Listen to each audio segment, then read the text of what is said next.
سورہ بقرہ کی آیت نمبر 91 ہے۔ اعوذ باللہ من الشیطان الرجیم، بسم اللہ الرحمن الرحیم۔ وَإِذَا قِيلَ لَهُمْ آمِنُوا بِمَا أَنزَلَ اللَّهُ قَالُوا نُؤْمِنُ بِمَا أُنزِلَ عَلَيْنَا وَيَكْفُرُونَ بِمَا وَرَاءَهُ وَهُوَ الْحَقُّ مُصَدِّقًا لِمَا مَعَهُمْ قُلْ فَلِمَ تَقْتُلُونَ أَنبِيَاءَ اللَّهِ مِن قَبْلُ إِن كُنتُم مُّؤْمِنِينَ وَلَقَدْ جَاءَكُم مُّوسَى بِالْبَيِّنَاتِ ثُمَّ اتَّخَذْتُمُ الْعِجْلَ مِن بَعْدِهِ وَأَنتُمْ ظَالِمُونَ وَإِذْ أَخَذْنَا مِيثَاقَكُمْ وَرَفَعْنَا فَوْقَكُمُ الطُّورَ خُذُوا مَا آتَيْنَاكُمْ بِقُوَّةٍ وَاسْمَعُوا قَالُوا سَمِعْنَا وَعَصَيْنَا وَأُشْرِبُوا فِي قُلُوبِهِمُ الْعِجْلَ بِكُفْرِهِمْ قُلْ بِئْسَ مَا يَأْمُرُكُمْ بِهِ إِيمَانُكُمْ إِن كُنتُم مُّؤْمِنِينَ قُلْ إِن كَانَتْ لَكُمُ الدَّارُ الْآخِرَةُ عِندَ اللَّهِ خَالِصَةً مِّن دُونِ النَّاسِ فَتَمَنَّوُا الْمَوْتَ إِن كُنتُمْ صَادِقِينَ وَلَن يَتَمَنَّوْهُ أَبَدًا بِمَا قَدَّمَتْ أَيْدِيهِمْ وَاللَّهُ عَلِيمٌ بِالظَّالِمِينَ وَلَتَجِدَنَّهُمْ أَحْرَصَ النَّاسِ عَلَى حَيَاةٍ وَمِنَ الَّذِينَ أَشْرَكُوا يَوَدُّ أَحَدُهُمْ لَوْ يُعَمَّرُ أَلْفَ سَنَةٍ وَمَا هُوَ بِمُزَحْزِحِهِ مِنَ الْعَذَابِ أَن يُعَمَّرَ وَاللَّهُ بَصِيرٌ بِمَا يَعْمَلُونَ صدق اللہ العظیم۔ اور جب ان سے کہا جاتا ہے کہ تم ایمان لاؤ ان تمام کتابوں پر جو اللہ نے اپنے پیغمبروں پر نازل فرمائی ہیں، تو کہتے ہیں کہ ہم تو صرف اسی کتاب پر ایمان لائیں گے جو ہم پر نازل کی گئی ہے، یعنی تورات، اور جتنی اس کے علاوہ ہیں ان سب کا وہ انکار کرتے ہیں، حالانکہ وہ بھی حق ہیں اور تصدیق کرنے والی بھی ہیں اس کتاب کی جو ان کے پاس ہے۔ آپ کہیے کہ اچھا تو پھر کیوں قتل کیا کرتے تھے اللہ کے پیغمبروں کے اس سے قبل کے زمانہ میں، اگر تم تورات پر ایمان رکھنے والے تھے اور حضرت موسیٰ علیہ السلام نے تم لوگوں کے پاس صاف صاف دلیلیں لائے، مگر اس پر بھی تم لوگوں نے بچڑے کو معبود تجویز کر لیا موسیٰ علیہ السلام کے کوہ طور پر چلے جانے کے بعد، اور تم ستم ڈھا رہے تھے، اور جب ہم نے تمہارا قول و قرار لیا تھا اور طور کو تمہارے سروں کے اوپر لا کھڑا کیا تھا، لو جو کچھ ہم تم کو دیتے ہیں ہمت اور پختگی کے ساتھ اور سنو۔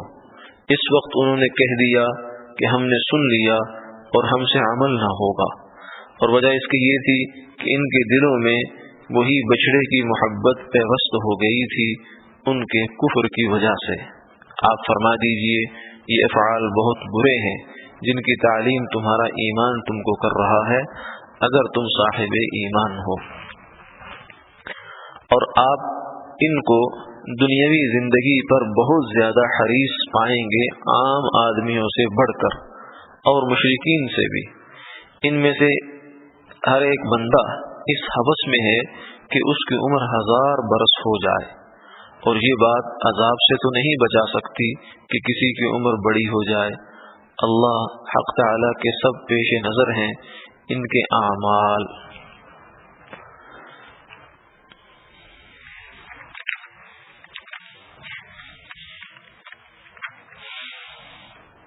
یہودیوں کے بارے میں یہاں سے جو بات پیچھے بیان ہو چکی ہے اسی کا یوں سمجھیے کہ خلاصہ بیان کیا جا رہا ہے کہ جب ان سے کہا جاتا ہے کہ ان تمام کتابوں پر ایمان لاؤ جو اللہ نے نازل کی ہے، تو وہ کہتے ہیں کہ ہم باقی کتابوں کو نہیں جانتے، جو ہمارے اوپر نازل ہوئی ہم اسے مانتے ہیں بس، اور باقی کتابوں کا انکار کرتے ہیں.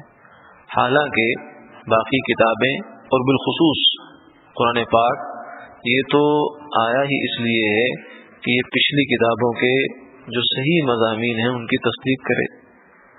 پھر اللہ تعالیٰ نے ان کو الزامی جواب دیا کہ چلو فرض کیا، مان لیا کہ تم نے تورات کو مانتے ہو، باقی چیزوں کو نہیں مانتے، تو کیا تورات کے اوپر بھی تمہارا پورا عمل ہے یا نہیں ہے؟ اگر یہی سمجھ لیں کہ تم اپنے مذہب سے بہت مخلص ہو، اس کے مقابلے میں کسی اور کو ماننے پر تیار نہیں، اور تم خواہش پرست نہیں ہو، تو پھر سوال یہ پیدا ہوگا کہ اپنے مذہب پر تم نے مخلصانہ عمل کیا یا نہیں کیا. اور اس کی ایک بہت بڑی جو مثال ہے ان کے مخلص نہ ہونے کی وہ یہ سی لِمَ تَقْتُلُونَ أَنْبِيَاءَ اللَّهِ مِنْ قَبْلُ إِن كُنتُم مُؤْمِنِينَ. اگر تم تورات پر ہی ایمان لاتے ہو تو کون سی تورات میں لکھا تھا کہ اللہ کے نبیوں کو قتل کرو؟ تم نے اللہ کے نبیوں کو قتل کیا. تو اس سے معلوم ہوا کہ یہ جو تمہارا کہنا ہے کہ ہم صرف اپنی کتاب پر ایمان لائیں گے، یہ ایک جو ہے وہ عذر ہے، ایک عذر لنگ ہے، لولا لنگڑا عذر ہے. حقیقت میں ایسا نہیں ہے کہ تمہیں اپنے مذہب سے زیادہ پیار ہے. اصل بات یہ ہے کہ تم خواہش پرست ہو، اپنے نفس کے غلام ہو اور اس کے پیچھے چلنا چاہتے ہو، اور اپنے مذہب کی آڑ اور دیوار اور سہارا تلاش کرتے ہو. پھر فرمایا کہ موسیٰ علیہ السلام تمہارے پاس لائے تھے بڑی کھلی نشانیاں، لیکن اس کے باوجود تم نے کیا کیا؟ جب وہ کوہ طور پر چلے گئے تو پیچھے سے تم نے بچڑے کو اپنا معبود بنا لیا. سامری نے ان کو کہا کہ موسیٰ علیہ السلام تو چلے گئے، اب انہوں نے واپس کوئی نہیں آنا، اب تمہیں معبود چاہیے ہوگا، مجھے بہت سا سونا دو. اس نے سونے کو ڈھال کر ایک بچڑا بنایا اور اس کو کہا کہ یہ تمہارا معبود ہے. ان سب نے اس کی پرستی شروع کر دی، اور ان کے دل میں یہ بات اس حد تک جو ہے وہ جڑ پکڑ گئی تھی کہ بعد میں بھی اس کے اثرات باقی رہے، جیسے آگے آیات میں آ رہا کہ پھر جب موسیٰ علیہ السلام تورات لے کر آئے کوہ طور سے اور ان سے کہا کہ یہ لو تورات آ گئی ہے، اب اس پر عمل کرو، تو انہوں نے کہا ہم سے تو نہیں ہوگا. تو اللہ نے پھر وَرَفَعْنَا فَوْقَكُمُ الطُّورَ، طور پہاڑ کو ان کے اوپر کر دیا، ایسے بالکل ان کے سروں پر آ گیا، اور آگے جو ہے وہ آگ تھی کہ اب وہ نہ پیچھے جا سکتے ہیں نہ آگے جا سکتے. پھر پوچھا کہ اب تورات پہ عمل کرتے ہو نہیں کرتے؟ ان کا کرتے ہیں. تو پھر اللہ نے ان کو جو ہے وہ نجات دی، لیکن پھر بھی ساتھ انہوں نے یہ کہا سمعنا، ہم نے بات مان لی ہے لیکن ہم سے عمل ہوگا نہیں. سن تو لی ہم نے بات لیکن عمل ہوگا نہیں. فرمایا کہ اس کی وجہ کیا تھی کہ تم سے عمل کیوں نہیں ہو رہا تورات کے احکامات پر؟ اشربوا فی قلوبہم العجل بکفرہم، یہ سابقہ کفر کی وجہ سے جو ان کے دل میں بچڑے کی محبت گھر کر گئی تھی وہ وجہ بن رہی ہے تورات نہ ماننے پر. کیوں؟ اس لیے کہ تورات تو اللہ کا حکم ہے، اور اللہ کا حکم وہ انسان مانے گا جس کے دل میں اللہ کی عظمت ہوگی. اللہ کی عظمت اور اللہ کا مقام اور اس کی جو ہے محبت اور اطاعت کا جذبہ جس کے دل میں اس طرح ہوگا جیسے ہونا چاہیے، وہ پھر اللہ کے احکامات مانے گا. تو ان کے دل میں تو اللہ کا صحیح تصور ہی نہیں ہے، انہوں نے بچڑے کو معبود بنایا. اس کا مطلب ہے کہ وہ اللہ تعالیٰ کے حقیقی تصور سے بہت نیچے اترتے جو ہے وہ بہت پستی میں چلے گئے. تو لازمی بات ہے کہ دل میں جب بچڑے کی محبت ہے، اللہ کی محبت اور عظمت تو نہیں آ سکتی. تو جب اللہ کی محبت اور عظمت نہیں ہے تو اس کے احکامات کو ماننا بھی پھر آسان نہیں ہے. اس لیے کہتے ہیں کہ جو ہمارا علماء فرماتے ہیں کہ ہمارا جو دینی احکامات پر چلنے کو دل نہیں چاہتا، یا چاہتے تو ہیں لیکن چل نہیں پاتے، ہمت نہیں ہوتی. اس کی وجہ کیا ہے؟ اس کی وجہ کچھ ایسے ہمارے اعمال ہوتے ہیں، کچھ ایسی چیزیں ہوتی ہیں جو انسان کے دل میں گھر کر جاتی ہیں اور اس کی پھر طبیعت اس طرف چلتی ہی نہیں ہے. تو ہاں، ان چیزوں کا اگر علاج کر دیا جائے تو اس کی طبیعت دوبارہ سے چلنا شروع ہو جاتی ہے. جیسے ایک بچہ ہے، اس کی طبیعت جو ہے وہ الٹی چیز کی طرف، مٹی کھانے کا، اس کو پیٹ میں کیڑے ہیں، کوئی اس میں ایسا عارضہ لاحق ہو گیا کہ مٹی کھانے کو دل چاہتا ہے اس کا. اب آپ اس کو اچھی سے اچھی چیز دیں اور اس کو پابند کریں کہ یہ کھانی ہے، دوسری چیز نہیں کھانی، وہ پھر بھی آنکھ بچا کے ادھر جائے گا اور وہ جا کر کھا لے گا. وجہ کیا ہے کہ اس کے اندر ایک مسئلہ ہوا پڑا ہے جو اس کو مجبور کر رہا ہے اس غلط کام کے کرنے پر. تو ہماری بھی جو طبیعت گناہوں کی طرف چلتی ہے اور شریعت کی طرف نہیں چلتی، اس کی وجہ یہ ہوتی ہے کہ دل کے اندر کوئی نہ کوئی خرابی آئی پڑی ہوتی ہے. تو اس کا علاج بہت ضروری ہوتا ہے. تو یہاں پر میں اشربوا فی قلوبہم العجل بکفرہم، ان سے تورات کے احکامات پر عمل کیوں نہیں ہوتا تھا؟ کیونکہ ان کے دل میں بچڑے کی محبت نے گھر کیا ہوا تھا، وہ پیوست ہوئی تھی، جڑی ہوئی تھی، جڑ پکڑ چکی تھی. قل بئس ما یأمرکم بہ ایمانکم، فرمایا کہ اگر تمہارا ایمان یہی ہے تو جو تم کہتے ہو ہم تورات پر ایمان لاتے باقی کسی چیز پر نہیں لاتے، اگر یہ تمہارا ایمان ہے تو یہ تو بہت برا ہے. جو تمہیں صحیح تم سمجھ رہے ہو، اس دھوکے میں مبتلا ہو کہ ہم ایمان والے ہیں، مومن ہیں، لیکن یہ ایمان تمہیں ایمان کے نام پر جہنم میں لے جائے گا. قل بئس ما یأمرکم بہ ایمانکم ان کنتم مؤمنین. آگے یہود کی ایک اور صفت جو تھی، پیچھے بھی اس کا تذکرہ آیا تھا، انہوں نے کہا لن تمسنا النار الا ایاما معدودہ، کہ ہم تو بخشے بخشائے نبیوں کی اولاد ہیں، ہم جو ہے پورے جہان والوں میں سے افضل ہیں، ہمیں تو آگ میں جانا ہی نہیں ہے، جائیں گے تو بس گنتی کے چند دن جائیں گے، اس کے بعد ہمیشہ ہمیشہ نکل جائیں گے. تو اللہ تعالیٰ نے کہا اچھا، اگر تم اس بات پر یقین رکھتے ہو، یہ جھوٹا دعویٰ ہے، اگر تو جھوٹا دعویٰ ہے پھر تو بات ایک الگ ہے، لیکن اگر تم یقین رکھتے ہو کہ واقعتاً تمہارے لیے آخرت کی منزل بڑی آسان ہے، صاف ہوئی پڑی ہے، اور تم بس ادھر سے آنکھ بند ہونے کی دیر ہے، تم جاؤ گے اور جنت میں چلے جاؤ گے، تو پھر تو دنیا کی زندگی بہت مشقتوں والی ہے، تکلیفوں والی ہے، پریشانیوں والی ہے، اور آخرت تو مزے ہی مزے ہیں. تو تم ذرا آخرت میں جانے کی خواہش تو کرو، تمنا کرو. کیا وجہ ہے کہ تم ایک طرف تو کہتے ہو کہ آخرت ہمارے لیے جو ہے الاٹ ہوئی پڑی ہے، جنت ہماری ہے اور ہم نے بال یقین جانا ہے اور ہمیشہ ہمیشہ کے لیے رہنا ہے، اور دوسری جانب جب تم سے کہا جاتا ہے کہ آخرت کی تمنا تو کرو، یعنی مرنے کی کوئی بات تو کرو، کہتے نا نا یہ بات نہ کرو، شام کے وقت میں یہ بات نہ کرو، یعنی مرنے کی بات نہ کرو. تو فرمایا کہ یہ تمہارا واضح ایک کھلا ہوا جو ہے وہ واضح روایات میں یہ بھی آتا ہے کہ ان کو دعوت مباہلہ دی گئی تھی. یہودیوں کو دعوت مباہلہ کا مطلب یہ ہوتا ہے کہ ایک میدان میں اکٹھے ہو جائیں دونوں فریق، مسلمان بھی اور دوسرے فریق یہودی یا عیسائی جو بھی ہوں، اور وہ دونوں اللہ سے دعا کریں اس بات کی کہ یا اللہ ہم میں سے جو حق پر ہے وہ باقی رہے، جو باطل پر ہے وہ نیست و نابود تباہ و برباد ہو جائے. لیکن یہ نہیں آئے کیونکہ یہ اندر سے چور تھے، دل میں جانتے تھے کہ ہم غلط ہیں، لیکن اوپر سے اپنا رکھ رکھاؤ بنانے کے لیے انہوں نے یہ سب کچھ جو ہے چکر چلا رکھا تھا، اس لیے نہیں آئے. تو اس لیے فرمایا کہ اگر تم سچے ہو تو پھر موت کی تمنا کرو. موت کی تمنا کرنے کے بارے میں جو شرعی حکم ہے وہ بھی جان لینا چاہیے کہ دنیا کی کسی تکلیف سے، تنگی سے تنگ آ کر موت کی تمنا کرنا یا موت کی کوشش کرنا، یہ تو بہت برا ہے، غلط ہے. آپ صلی اللہ علیہ وسلم نے فرمایا لا يتمنين احدكم الموت لضرر نزل به، کسی کو کوئی بھی تکلیف آ جائے، تنگی آ جائے، اس کی وجہ سے موت کی تمنا ہرگز نہ کرے. یعنی دنیا کی کسی تکلیف کی وجہ سے موت کی تمنا کرنا صحیح نہیں، اس لیے کہ دنیا کی تکلیفیں جو ہیں یہ تو انسان کے درجات کی بلندی کا ذریعہ ہے.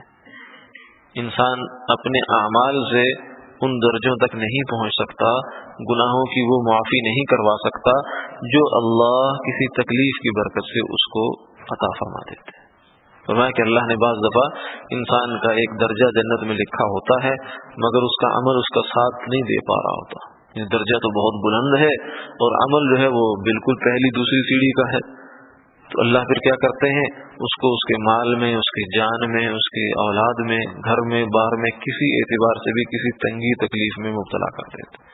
اپنے اوپر بیماری آ گئی، کوئی حادثہ ہو گیا، کوئی موت آ گئی، کوئی ایسا ویسا مسئلہ ہو گیا، تو اس سے وہ بندہ پھر صبر کرتا ہے تو اللہ اس کو ایک دم اٹھا کر اوپر درجے پر لے جاتے. تو یہ فرمایا اس لیے دنیا کی تکلیف اور تنگی سے موت کی تمنا نہیں کرنی چاہیے، کیونکہ یہ تو انسان کے لیے تکلیف کیا ہے، یہ تو اجر سے بڑھی ہوئی ہے. دنیا کی ہر تکلیف، ہاں اللہ سے صبر ضرور مانگنا چاہیے، بلکہ بعض اللہ والوں نے کہا کہ بیماری بھی اللہ کی نعمت ہے. حضرت حاجی امداد اللہ مہاجر مکی رحمہ اللہ تعالی دعا فرماتے تھے یا اللہ بیماری بھی آپ کی نعمت ہے، صحت بھی آپ کی نعمت ہے، مگر ہم کمزور ہیں، ہم ذرا کمزور ہیں، یا اللہ آپ صحت کی نعمت ہی ہمیں عطا فرماتے. یعنی بیماری کو ایسے نہیں دیکھا، یہ بھی اللہ کی جانب سے مسلمان پر اللہ کی بھیجی ہوئی چیز ہے، تو اس کی جانب نفرت کی نگاہ سے نہیں، یہ دیکھا کہ نعمت تو یہ بھی ہے لیکن ہم کمزور ہیں. یعنی اپنی جانب اس کی نسبت کی کہ ہمارے اندر استعداد نہیں ہے، اتنے تحمل نہیں، اتنی برداشت نہیں ہے، یا اللہ اس بیماری والی نعمت کو آپ صحت والی نعمت سے تبدیل فرما دیجیے. تو اس لیے دنیا کی کسی مشقت اور تنگی کی وجہ سے تو موت کی تمنا نہیں کرنی چاہیے اور نہ موت کی کوشش کرنی چاہیے. اب تو کہتے ہیں کہ مر جائیں گے ہم، مر کر بھی چین نہ پایا تو کدھر جائیں گے ہم. اگر کوئی بندہ دنیا کی تکلیفوں سے تنگ آ کر موت کی کوشش کرتا ہے، خودکشی کر لیتا ہے، اپنے آپ کو مار لیتا ہے، فرمایا اتنا بڑا جرم ہے، اتنا بڑا جرم ہے. ایک تو مسلمانوں کے نمایاں لوگ اس کا جنازہ نہیں پڑھیں گے، علماء قائدین جو بڑے نمایاں مذہبی پیشوا ہیں وہ اس کے جنازے میں شریک نہیں ہوں گے. اور دوسرا یہ ہے کہ یہ اس نے جس آلے سے، جس طریقے سے خودکشی کی ہے، قیامت کی صبح تک اسی طرح بار بار بار بار یہ عمل کرتا رہے گا. جو تکلیف اس کو مرتے وقت ہوئی تھی اس یہی اس کا عذاب بنا دیا جائے گا قیامت تک کے لیے. تو اس لیے خودکشی کا تو تصور بھی نہیں کرنا چاہیے، اور جو ہے دنیا کی تکلیف تنگی کی وجہ سے موت مانگنی بھی نہیں چاہیے. ہاں آخرت کے شوق میں جب انسان کے اعمال اس قدر ہو جائیں کہ اس کو آگے، جیسے آدمی جو ہے وہ کہیں باہر رہتا ہو اور وہ وہاں سے پیسے بھیج رہا ہے، یا اس کی کوٹھی بن رہی ہے، محل بن رہا ہے، یہ چیز بن رہی ہے، وہ چیز بن رہی ہے، تو ایک وقت آتا ہے وہ کہتا ہے مجھے بہت وقت گزر گیا، میں نے بہت کچھ بھیجا ہے، اب جا کر دیکھوں تو صحیح میرا کیا بنا، جو کچھ میں نے اپنا پیسہ سرمایہ بھیجتا رہا اس سے بنا کیا. تو یہ ایک شوق ہوتا ہے اس کو. تو مسلمان بھی عمل کرتا رہتا ہے، جنت میں اس ترقی ہوتی رہتی ہے، بنتی رہتی ہے، حتیٰ کہ پھر اس کو ادھر کا شوق لگ جایا کرتا ہے. حضور صلی اللہ علیہ وسلم بھی آپ کی جو آخری زمانے کی دعائیں ہوتی تھی اس میں تھی اللہم الرفیق الاعلی، اے اللہ اپنے پاس بلا لے. تو ہاں اللہ کے شوق میں، جنت کے شوق میں، اللہ کی ملاقات کے شوق میں جو ہے موت کی تمنا کرنا یہ برا نہیں ہے. صحابہ سے بھی ثابت ہے. عمار ابن یاسر، جنگوں میں بھی بہت سارے صحابہ کہتے تھے غدن نلقى الاحبہ محمدا وحزبہ، کل ہم نے دنیا سے چلے جانا ہے اور محمد صلی اللہ علیہ وسلم اور ان کے ساتھیوں سے ملاقات ہونی ہے. سیدنا بلال رضی اللہ تعالی عنہ آخری وقت جب آیا ان کا تو گھر والے پریشان، اس لیے فرماتے ہیں نا کہ انسان جب دنیا میں آتا ہے وہ رو رہا ہوتا ہے، باقی لوگ ہنس رہے ہوتے ہیں، خوش ہو رہے ہوتے ہیں، بیٹا پیدا ہوا، مٹھائیاں بانٹی جا رہی ہیں. فرمایا کہ ایسی زندگی گزارو کہ جب تم مر رہے ہو تو لوگ رو رہے ہیں اور تم خوش ہو. خرما روزے کے از منزل ویراں بردم، کیا اچھا وہ دن ہوگا کہ اس دنیا کے خرابے سے جان چھوٹے گی اور آخرت کی جو ہے خوشیوں میں انسان ہمیشہ ہمیشہ کے لیے پہنچ جائے گا. تو یہ جو ہے آخرت کے شوق میں موت کی تمنا کرنا یہ منع نہیں ہے بلکہ یہ ثابت ہے. تو یہود سے جو موت کی تمنا کرنے کو کہا گیا تھا وہ بھی آخرت کے شوق میں کہا گیا تھا کہ اگر تم سمجھتے ہو کہ تمہاری آخرت ہے، تم نے بنا رکھی ہے، بنی ہوئی ہے، تو موت کی تمنا کرو. کیونکہ مسلمانوں میں تو ہم دیکھتے ہیں جتنے بھی اللہ والے ہیں جب ان کی عمر جو ہے وہ آخر کے قریب پہنچتی ہے تو ان کو بس آگے کی لگ جایا کرتی ہے. حضرت حکیم اختر صاحب رحمہ اللہ تعالیٰ فرمایا کرتے تھے کہ جب انسان جو ہے نا گرمیوں کا موسم ہو تو مری کی طرف جا رہا ہوتا ہے تو پنڈی سے نکلتا ہے تو مری کے ابھی آیا نہیں ہوتا کہ کچھ نہ کچھ ٹھنڈی ہوائیں آنا شروع ہو جاتی ہیں. تو جو ہی انسان نیک زندگی گزارتا ہے تو جب اس کا مرنے کا وقت قریب آ رہا ہوتا ہے تو اس کو آگے کی طرف سے خوشبوئیں اور جنت کی جو ہے وہ مہک آنا شروع ہو جاتی ہے. تو پھر اس کا دل آگے ہی آگے کی طرف بڑھتا چلا جاتا ہے. تو یہود سے بھی یہ کہا گیا تھا کہ اگر تم سمجھتے ہو کہ آخرت میں تمہارا کچھ ہے تو آؤ موت کی تمنا کرو. لیکن ساتھ ہی قرآن پاک نے یہ فرما دیا، اور یہ بھی قرآن پاک کے معجزات میں سے اور حضور صلی اللہ علیہ وسلم کی نبوت کے دلائل میں سے ایک دلیل ہے. فرمایا لن یتمنوا ابدا بما قدمت ایدیہم، کہ یہ یہودی کبھی بھی موت کی تمنا نہیں کریں گے. آج بھی لوگ یہ کہتے ہیں کہ سب سے زیادہ جو موت سے ڈرنے والے قوم ہے وہ یہودی ہے، سب سے زیادہ. ان کے اندر جرأت بالکل نہیں ہے، موت سے بہت زیادہ ڈرنے والے اور اس کے لیے بہت زیادہ تدابیر کرنے والے کہ موت نہ آ جائے، موت نہ آ جائے، موت نہ آ جائے. ایک خوف ان کے دل میں موت کا ہر وقت سوار رہتا ہے. تو یہ قرآن پاک نے پیش گوئی فرمائی تھی، کبھی بھی ایسا نہیں ہوگا. لن یتمنوا ابدا بما قدمت ایدیہم، کیوں؟ اس لیے کہ ان کو پتہ ہے کہ آگے ہم نے کیا کرتوت بھیجے ہوئے ہیں. ادھر آنکھ بند ہونی ہے، ہماری پٹائی شروع ہو جانی ہے. واللہ علیم بالظالمین، اللہ کو خوب خبر ہے. پھر فرمایا کیوں یہ موت کی تمنا کیوں نہیں کریں گے؟ کیوں؟ اس لیے کہ دنیا میں جتنے بھی لوگ ہیں ان سب سے زیادہ ان کو زندگی کی حرص ہے کہ یہ دنیا میں ہم جی لیں، یہ دنیا اچھی لگتی ہے ان کو، اس دنیا کی زندگی اچھی لگتی ہے. حتیٰ کہ مشرکین سے بھی زیادہ، جو مشرک لوگ تھے جو کہ آخرت کے منکر تھے، جو آخرت کو مانتے ہی نہیں تھے، وہ کہتے تھے کہ یہی جہان ہے بس، بابر وعیش کوش کے عالم دوبارہ نہیں. وہ بھی موت سے اتنا نہیں ڈرتے، اتنا نہیں گھبراتے تھے جتنا یہ گھبراتے ہیں. یود احدہم لو یعمر الف سنہ، ان کی تو اس دنیا سے محبت کی یہ مثال ہے کہ اگر یہ تو چاہتے ہیں، تمنا کرتے ہیں کہ ہر ایک کی 1000 سال عمر ہو جائے، لیکن فرمایا اگر 1000 بھی ہو جائے تو کیا آخرت کے عذاب سے جان چھوٹ جائے گی؟